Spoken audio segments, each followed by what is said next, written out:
اعوذ باللہ من الشیطان الرجیم بسم اللہ الرحمن الرحیم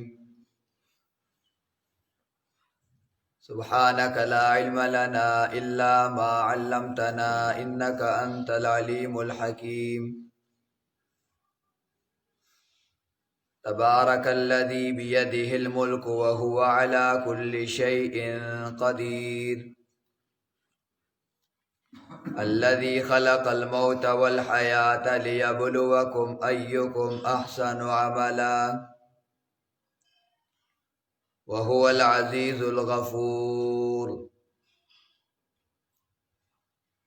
سورۃ الملک مکی سورت ہے۔ نزول کے اعتبار سے یہ سورت 77ویں نمبر پر نازل ہوئی ہے سورۃ الطور کے بعد، اور ترتیب کے لحاظ سے یہ سورت 67ویں نمبر پر ہے سورۃ التحریم کے بعد۔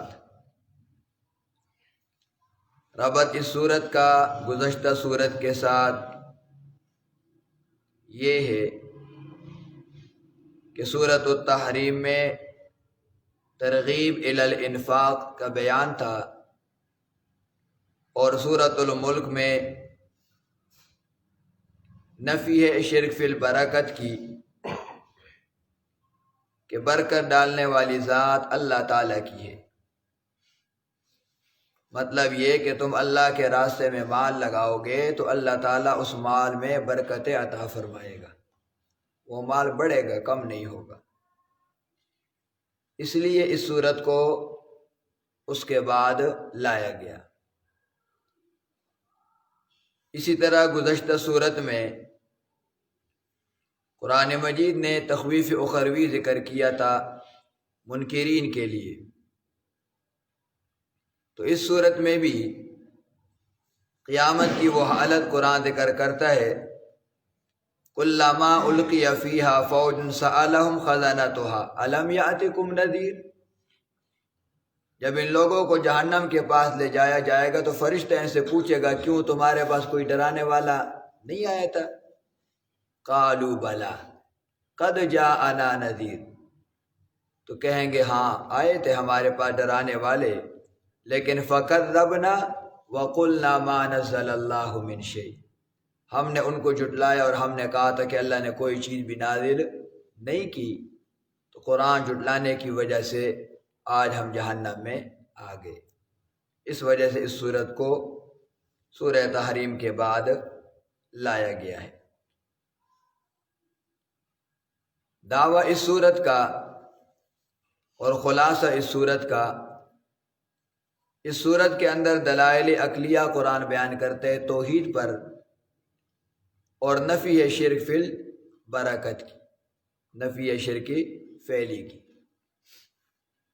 شرک اعتقادی اور شرک فعلی دونوں کے رد اس صورت کے اندر ہے،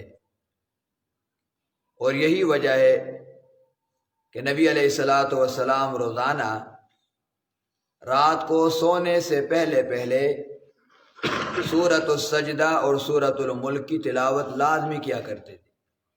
جب تک ان کی تلاوت نہ فرماتے اس وقت تک نبی علیہ السلام آرام نہیں فرماتے تھے۔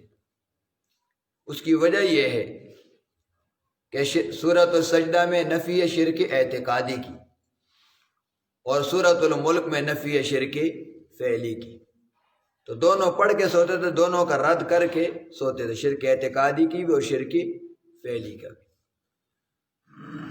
اور اسی طرح حدیث میں آتا ہے کہ نبی علیہ الصلاۃ والسلام نے فرمایا جو آدمی رات کو سورۃ الملک اور سورہ سجدہ کی تلاوت کرے گا، اللہ رب العزت اس آدمی کو عذاب قبر سے محفوظ کرے گا، اس آدمی کو عذاب قبر نہیں ہوگا۔ کیوں؟ وجہ کیا ہے؟ وجہ یہ ہے کہ جس طرح شرک کی دو قسمیں ہیں نا، شرک اعتقادی اور شرک فعلی، شرک اعتقادی بڑا شرک ہے اور شرک فعلی چھوٹا شرک ہے، اسی طرح عذاب کی بھی دو قسمیں ہیں، ایک ہے صغرا اور ایک ہے عذاب کبرا۔ عذاب صغرا یعنی قبر کا عذاب، اور عذاب کبرا وہ جہنم کا یہاں جہنم کی سزا، جہنم کا عذاب۔ تو جو آدمی بڑے شرک اور چھوٹے شرک کی نفی کرے گا، اللہ تعالیٰ اس کو دونوں قسم کے عذاب سے محفوظ کرے گا۔ شرک فعلی کے رد کی وجہ سے عذاب قبر سے محفوظ ہوگا، اور شرک اعتقادی کے رد کی وجہ سے وہ جہنم کے عذاب سے محفوظ رہے گا۔ اسی طرح حدیث میں بھی آتے ہیں مؤذن کے بارے میں، المؤذنون اطول الناس اعناق یوم القیامہ، کہ جو مؤذن ہوتے ہیں اذان دینے والے، قیامت کے دن یہ لوگ جو ہے اللہ تعالیٰ کے سامنے جب آئیں گے تو ان کے سر جھکے ہوئے نہیں ہوں گے، بلکہ سر خرو ہو کر یہ اللہ کے سامنے آئیں گے۔ باقی سب لوگوں کی گردنیں نیچے ہوں گی، لیکن اذان دینے والے آدمی کی گردن اونچی ہوگی، ٹھیک ہے نا۔ یہ نہیں کہ اطول سے مراد لمبی نہیں ہے، لمبی گردن ہو تو پھر تو بندہ برا لگتا ہے، مراد اس سے کہ یہ آدمی سرخرو ہو کر وہ اللہ تعالیٰ کے دربار میں آئے گا۔ کیوں؟ اس کی وجہ یہ ہے کہ مؤذن بھی روزانہ شرک اعتقادی اور شرک فعلی کا کیا کرتا ہے؟ رد کرتا ہے۔ ہم تو اذان پڑھتے ہیں نا، تو اذان کا مطلب ہمیں نہیں سمجھ آتا، اذان سمجھ کے بندہ پڑھے پھر مزہ بھی آتا ہے۔ اب دیکھیں نا شرک اعتقادی کی کتنی قسمیں ہیں جی، ہم نے پڑھا تھا نا پیچھے مدرسے سے لی، شرک اعتقادی کی کتنی قسمیں؟ 4 ہوئے۔ آپ کو بھول کیوں جاتے ہیں جی؟ شرک اعتقادی کی 4 قسمیں، شرف العلم، شرف الدعا، شرف التصرف، شرف العباد۔ شرک فعلی کی کتنی قسمیں؟ وہ 2 قسمیں، تحریمات العباد اور نذور العباد، ٹھیک ہے۔ تو شرک اعتقادی کی 4 قسمیں۔ شروع میں مؤذن اللہ اکبر کتنی دفعہ کہتے ہیں؟ 4 دفعہ کہتے ہیں، کیونکہ 4 اقسام شرک اعتقادی کس وجہ سے کہتے ہیں اللہ اکبر اللہ اکبر اللہ اکبر اللہ اکبر؟ اصل میں یہ رد کر رہا ہوتا ہے۔ پہلی دفعہ کہتے ہیں اللہ اکبر، اللہ سب سے بڑا ہے باعتبار علم کے، علم کے لحاظ سے اللہ سے بڑا کوئی بھی نہیں۔ پھر کہتے ہیں اللہ اکبر، اللہ سب سے بڑا ہے باعتبار دعاؤں کے سننے اور قبول کرنے کے، اللہ کے سوا دعاؤں کے سننے والا کوئی نہیں۔ پھر کہتے اللہ اکبر، اللہ سب سے بڑا ہے باعتبار تصرف کے، اختیارات سارے اس کے ہاتھ میں، کسی اور کے ہاتھ میں نہیں۔ پھر کہتے اللہ اکبر، اللہ سب سے بڑا ہے باعتبار عبادت کے لائق ہونے کے، عبادت کے لائق صرف ایک اللہ۔ 4 قسم کس نے کیا کر دیا؟ رد لگا دی، ضرب لگا دی۔ پہلے جب نفی کی شرک اعتقادی کی، پھر کہتے ہیں اس بات توحید، اشہد اللہ الہ الا اللہ، کوئی عالم الغیب نہیں، متصرف الامور نہیں، عبادت کے لائق نہیں، دعاؤں کا سننے والا نہیں۔ اس لیے اشہد اللہ الہ الا اللہ، میں گواہی دیتا ہوں کہ اللہ کے سوا کوئی حاجت روا نہیں، کوئی عالم الغیب متصرف الامور نہیں، صرف ایک اللہ ہے۔ اس بات توحید۔ جب توحید کو بھی بیان کر دیتے ہیں نا، پھر آ جاتا ہے رسالت کی طرف، کہ عقیدہ تو بن گیا نا، شرک کا رد بھی کر دیا، توحید بھی بیان کر دیا، اب آ جاؤ عمل کرو، لیکن عمل اپنے طریقے پر نہیں، جناب رسول اللہ صلی اللہ علیہ وسلم کے طریقے پر۔ پھر کہتے ہیں اشہد ان محمد الرسول اللہ، 2 دفعہ گواہی دیتا ہے، میں گواہی دیتا ہوں کہ حضرت محمد صلی اللہ علیہ وسلم اللہ کے رسول ہے، میرا ہر عمل اس کے مطابق ہوگا، تب جا کے وہ نیک عمل ہوگا۔ جب شرک کا رد بھی کر دیا، توحید کی اس بات بھی کر دیا، رسالت کے اس بات بھی کر دیا نا، کہتے اب تم لوگوں کا عقیدہ ٹھیک ہو گیا ہے، اب کہتے حی علی الصلاۃ، اب نماز کی طرف، اب تمہاری نماز قبول ہوگی، اس کے بغیر نماز قبول نہیں ہوتی۔ پھر کہتے حی علی الفلاح، آؤ کامیابی کی طرف۔ جب اس طرح نماز پڑھو گے نا، شرک رد کے بعد اور توحید کے اس بات اور رسالت کے اس بات کے بعد نماز پڑھو گے، یہ تمہیں کامیابی کی طرف لے کر جائے گی، یہ نماز کامیابی والی، یہ کامیابی کا راستہ ہے۔ تو آخر میں پھر کہتے اللہ اکبر اللہ اکبر 2 دفعہ کرتے، کیوں کہ شرک فعلی کی 2 قسمیں تھی۔ کہتے شرک اعتقادی سے تو پاک ہو گئے ہو نا، نماز بھی کے لیے بھی آگے ہو، کامیابی کا راستہ پتہ چل گیا، اب کہتے اللہ اکبر، اللہ سب سے بڑا ہے بادبار چیزوں کے حلال اور حرام کرنے کے یہ اختیار کس کے پاس ہے؟ اللہ کے پاس۔ پھر کہتے اللہ اکبر، اللہ ہی سب سے بڑا ہے، نظر و نیاز کا حقدار وہی ہے، اس کے سوا کسی اور کے نام نظر و نیاز نہیں دیں گے۔ تو آخر میں ختم کرتے ہیں، کہتے ہیں نا 100 باتیں اور سرا اس کے ایک ہی آخری، کہتے ہیں لا الہ الا اللہ، بس حاجت روا مشکل کشا نہیں ہے سوائے ایک اللہ کے۔ اذان کو کیا کر دیتے؟ ختم کر دیتے ہیں۔ یہ 5 دفعہ دن میں جو ہے مؤذن کیا کرتا ہے؟ یہ چیزیں دہراتا ہے۔ 5 دفعہ وہ شرک کا رد کرتا ہے، 5 دفعہ اللہ کی توحید بیان کرتا ہے، پیغمبر کی رسالت بیان کرتا ہے۔ اس وجہ سے نبی علیہ السلام نے فرمایا المؤذنون اطول اعناق، مؤذنین جتنے ہیں قیامت کے دن سرخرو ہوں گے اللہ کے دربار میں، سرخرو ہو کر ہی آئیں گے، اس لیے کہ یہ شرک اعتقادی اور شرک فعلی کے رد کرتے ہیں دونوں کا۔ تو اللہ تعالیٰ مؤذن آدمی کو بھی عذاب قبر سے محفوظ رکھے گا، اس لیے کہ یہ دونوں کا رد کر رہا ہوتا ہے۔ تو اس صورت کے اندر کیا جی نفی شرک فی برکت کی ہے۔ اچھا اب برکت کس کو کہتے ہیں جی؟ برکت کہتے ہیں الاعطاء والنماء مع الخیر، اللہ کی دین اور بڑھانا خیر اور عافیت کے ساتھ، اس کو کیا کہتے ہیں؟ برکت۔ اور تفسیر مدارک نے لکھا ہے کہ البرکت ہی کلمۃ التعظیم لا ينبغی لأحد الا اللہ، کہتے ہیں برکت یہ ایسا ایک کلمہ ہے، یہ تعظیم والا کلمہ ہے جو اللہ کے سوا کسی اور کے لیے کہنا جائز نہیں ہے۔ اکثر لوگ اس کے اندر گرفتار ہوتے، او جی یہ تو سنی برکت ہے نہیں جی، کہتے ہیں یہ آپ کی برکت ہے، بھائی اس کی برکت کہاں سے آ گئی ہے؟ برکت صرف ایک اللہ کے نام میں برکت ہے، اس کے علاوہ کسی اور چیز میں برکت نہیں ہے۔ برکت اللہ کے نام میں، یہ نہیں کہ فلاں بزرگ کی برکت کی وجہ سے، آپ کی برکت کی وجہ سے نہیں، برکت ساری کی ساری اللہ تعالیٰ کی طرف سے۔ ہاں یہ کہہ سکتے ہیں کہ آپ نے مجھے دعائیں دی، اس دعا کا نتیجہ یہ ہے کہ اللہ نے مجھے یہ دے دی ہے، یہ علیحدہ، لیکن یہ کہنا کہ آپ کی برکت ہے تو سنی برکت ہے نہیں جی، یہ کلمہ جائز نہیں، یہ تعظیم والا کلمہ صرف ایک اللہ کے لیے جائز ہے، اللہ کے سوا کسی کے لیے جائز نہیں ہے، ٹھیک ہے نا؟ اکثر ہمارے موحد ساتھی بھی اس میں گرفتار ہوتے، پتہ نہیں ہوتا نا، تو وہ زبان سے اس طرح کہہ جاتے ہیں کیونکہ ان کو پتہ نہیں ہے کہ یہ الفاظ کیا چیز ہے۔ تو برکت ڈالنے والی ذات کس کی ہے؟ ایک اللہ کی۔ ایک آدمی کا فیملی ہے، گھر ہے، ہر مہینے وہ ایک توڑا جو ہے کھاتے، اگلے مہینے وہ توڑا لے کر آئے اور 10 دن یا 20 دن اوپر ہو گئے پھر بھی وہ آٹا باقی، اب اس کو کیا کہتے ہیں؟ اس کو کہتے ہیں برکت۔ افراد وہی ہے، کھانا وہی کھا رہے ہیں، چیز بھی وہی ہے، ایک مہینے جتنے دن استعمال ہو اگلے دن اس سے زیادہ دن ہوا، اس کو کہتے ہیں برکت۔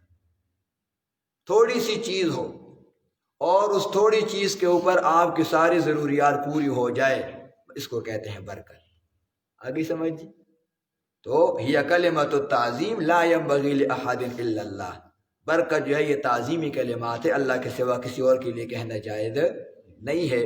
اس لیے سورت کے ابتداء فرمایا تبارک الذی بیدہ الملک، برکت ڈالنے والی وہ ذات ہے جس کے ہاتھ کے اندر بادشاہت اختیارات ہے، اس کے سوا نہ کوئی حقیقی بادشاہ ہے نہ کسی کا ہاتھ میں اختیارات ہے، تو لہذا برکت اسی ذات کی ہے، اس کے علاوہ کوئی اور برکت ڈالنے والا نہیں ہے۔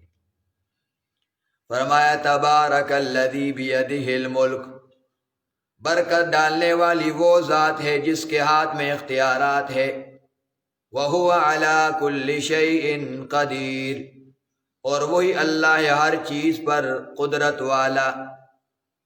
الذی، اللہ وہ ذات ہے، خلق الموت والحیات، جس نے پیدا کیا موت کو اور زندگی کو۔ ہاں دیکھا، برکت اس وہ ذات ڈالتی ہے جس کے ہاتھ کے اندر کچھ ہو بھی تو صحیح نا۔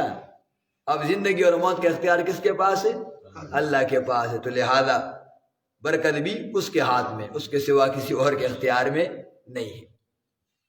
مفسرین نے لکھا ہے نا، سلیمان علیہ السلام کا واقعہ جو ہے، تو سلیمان علیہ السلام ایک میدان پر سے گزرنے لگے، قالت نملۃ یا ایھا النمل ادخلوا مساکنکم، تو چینٹی نے کہا باقی چینٹی سے اپنے اپنے گھروں کے اندر گھس جاؤ، لا یحطمنکم سلیمان وجنودہ، کہیں سلیمان علیہ السلام اور اس کا لشکر تمہیں پاؤں کے نیچے رون نہ ڈالے، وہم لا یشعرون، اس لیے کہ ان کو پتہ ہی نہیں ہوگا، پاؤں کے نیچے کا ان کو پتہ، کیسا موحد تھا نا، ان کو پتہ نہیں ہوگا۔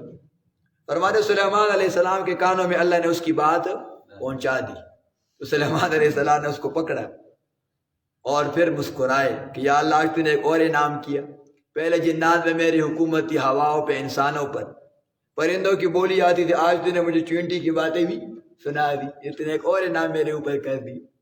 تو فرماتے اس جگہ پر سلیمان علیہ السلام نے چینٹی سے کہا کہ مانگ، مجھ سے کیا مانگتا ہے میں تجھے دوں نا۔ تو چینٹی بڑی ہوشیار ہوتی ہے نا، اس نے کہا تیرے ہاتھ میں کچھ بھی نہیں ہے، انت عاجز، تو خود عاجز ہے، تو مجھے کیا دے گا؟ سلیمان علیہ السلام نے فرمایا پوری دنیا کا بادشاہ ہوں، ہواؤں کے اوپر میری حکومت ہے۔ پھر چینٹی نے کہا کہ نہیں، تو فقیر ہے، تو محتاج ہے، تو کچھ بھی نہیں دے سکتا۔ سلیمان علیہ السلام نے کہا مانگ کے تو دیکھنا، میرے پاس بہت کچھ ہے، تو کچھ مانگ لے۔ تو چینٹی نے پتہ کیا کہا؟ چینٹی نے ایسی بات کی نا کہ بندہ حیران ہو جاتا ہے، کہتے اللہ تعالیٰ نے جو رزق میرے لیے لکھا ہوا ہے، زدنی رزقی و اجلی، اللہ نے جو رزق میرے لیے لکھا ہے اس کو تھوڑا سا بڑھا دے، اور جو زندگی اللہ نے میری لکھی ہے اس کو تھوڑا سا بڑھا دے۔ سلیمان علیہ السلام نے فرمایا یہ تو میرے اختیار میں نہیں ہے۔ اس نے کہا میں نے تجھے نہیں کہا تھا کہ آپ عاجز، آپ کمزور ہیں، کچھ بھی نہیں کر سکتے، زندگی نہیں دے سکتے مجھے، رزق میرا نہیں بڑھا سکتے، اور آپ مجھے کیا دیں گے؟ باقی نظام چل رہا ہے میرا۔ ہاں جی، کتنا ہوشیار تھا اللہ۔ یہ بات یہاں سمجھانا چاہتا ہے کہ موت اور زندگی کس کے ہاتھ میں؟ اللہ کے ہاتھ میں ہے۔ جب یہ کام اللہ کے ہاتھ میں ہے تو برکت بھی اللہ کے ہاتھ میں، اللہ کے سوا کسی اور کے ہاتھ میں نہیں ہے۔ فرمایا اللہ وہ ذات خلق الموت، جس نے پیدا کیا موت کو، والحیات اور زندگی کو، موت کو مقدم کیا زندگی پر، اس لیے کہ زندگی کا پتہ نہیں ہے یعنی، لیکن موت تو ہے ہی ہے نا، موت کا تو انکار ہی نہیں۔ لیبلوکم، اللہ نے اس لیے یہ پیدا کیا ہے موت کو، لیبلوکم، تاکہ اللہ تم پر امتحان کرے، تمہیں آزمائے، ایکم احسن عملا، کہ کون ہے تم میں اچھا عمل کرنے والا۔ حضرت فضیل فرماتے ہیں اللہ نے یہ نہیں کہا کہ لیبلوکم ایکم اکثر عملا، اللہ دیکھنا چاہتا ہے کہ تم میں سے زیادہ عمل کون کرتے، نہیں، اللہ نے اکثر نہیں کہا، فرمایا احسن عملا، عمل تھوڑا ہو لیکن اچھا ہو، 2 رکعت نفل پڑھو لیکن صحیح طریقے سے، لیکن یہ نہیں کہ ٹوٹے پوٹے ہیں، ادھر میں 2 رکعت پڑھتا ہوتا ہوں، پیچھے سارا وتر ہی پڑھ چکے ہوتے ہیں جی، چوتھی گاڑی گیر میں گاڑی ڈالی ہوئی ہوتی ہے، تو ایسے نہیں نا، تھوڑی سی نماز پڑھے، ہاں جی، نفل نہ پڑھے خیر ہے، بس سنتے پڑھ لے، واجب پڑھ لے، لیکن صحیح طریقے سے، ایسے نہیں ہونا چاہیے نا، اچھے طریقے سے۔ اللہ پاک کو احسن عمل چاہیے، خوبصورت عمل چاہیے، تھوڑا سا عمل کیوں نہ ہو، بس تھوڑا سا عمل کرے کوئی بات نہیں، لیکن صحیح طریقے سے کرے۔ فرمایا لیبلوکم، تاکہ وہ تمہارے اوپر امتحان کرے، ایکم احسن عملا، کہ کون ہے تم میں سے اچھا عمل کرنے والا، وَهُوَ الْعَزِيزُ الْغَفُورُ، وہ اللہ زبردست ہے اور بخشنے والا ہے، اللہ زبردست ہے۔ ہاں، اللہ زبردست، اور مخلوق کو زیر ہونا چاہیے نا، اس لیے کہتے ہیں فرمایا زبر نہ ہو، زیر ہو جا، کیا ہو جا؟ زیر ہو جا، اس لیے کہ آگے پیش ہونا پڑے گا، آگے اللہ کے یہاں پیش ہونا ہے نا، پھر زیر ہو جائے، زیر کے بعد پھر پیش ہوتا ہے، ٹھیک ہے، مخلوق ساری کی ساری زیر ہے، اس نے اللہ کے سامنے پیش ہونا ہے پھر، تو یہاں تک کافی ہے نا، باقی انشاءاللہ پھر پڑھ لیں گے۔ جی کہتے ہیں مگر کئی قرآن مجیدوں میں علی کل شیء قدیر الذی، جی، اس